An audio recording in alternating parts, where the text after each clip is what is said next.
প্রিয় আমার ভাই ও বন্ধুরা, আল্লাহ পাক রব্বুল আলামিন সর্বপ্রথম বান্দাদের জন্য জান্নাত সৃষ্টি করেছেন।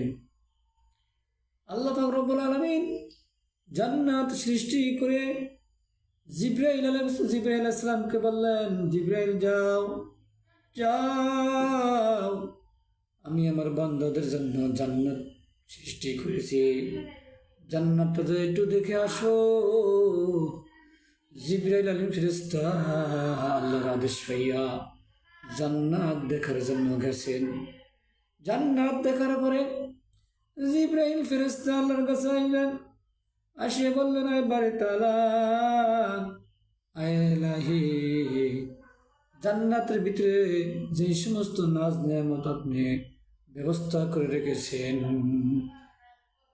আপনার বান্দারা যদি জান্নাতের কথা শুনে, নাজ নেয়ামতের কথা শ্রবণ করে, তাইলে আপনার একটা বান্দাও বাকি থাকবে না জান্নাতে যাওয়ার জন্য। সবাই জান্নাতে যাওয়ার জন্য পাগল হয়ে যাইবে। এবার আল্লাহ পাক রব্বুল আলামিন জান্নাতের দরজায় শর্ত লাগিয়ে দিলেন, অর্থাৎ জান্নাতকে ডেকে দিলেন। নামাজ, রোজা, দান, সদকা ইত্যাদি এই সমস্ত নেক কাজের দ্বারা জান্নাতকে ডেকে দিলেন।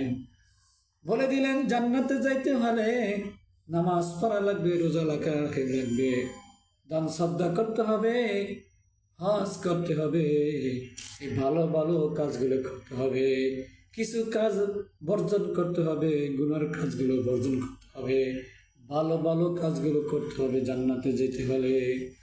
এবার আল্লাহ পাক রব্বুল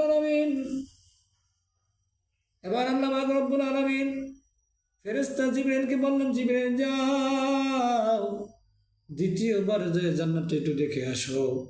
এবার জিবরাইল ফেরেশতা জান্নাত দেখে আসে বললেন, এবার ইলাহি তাআলা, এবার আমার ভয় হচ্ছে, তোমার একটা বান্দাও জান্নাতে যেতে পারবে না। কারণ কি জিবরাইল, আমার বান্দারা কেন বেহেশতে যেতে পারবে না? বলে, এবার ইলাহি তাআলা, জান্নাতে যাইতে হলে এই কাজগুলো করতে হবে, নামাজ পড়তে হবে, রোজা রাখতে হবে, দান সদকা করতে হবে, এই কাজগুলো করতে হবে, এই কাজগুলো বর্জন করতে হবে।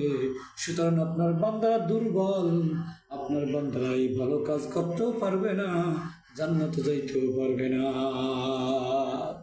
এরপরে আল্লাহ পাক রব্বুল আলামিন জাহান্নাম তৈরি করলেন, সৃষ্টি করলেন। জাহান্নাম তৈরি করার পরে জিবরাইলকে ডেকে বললেন, জিবরাইল যাও, আমি জাহান্নাম সৃষ্টি করেছি, এক নজর দেখে আসো।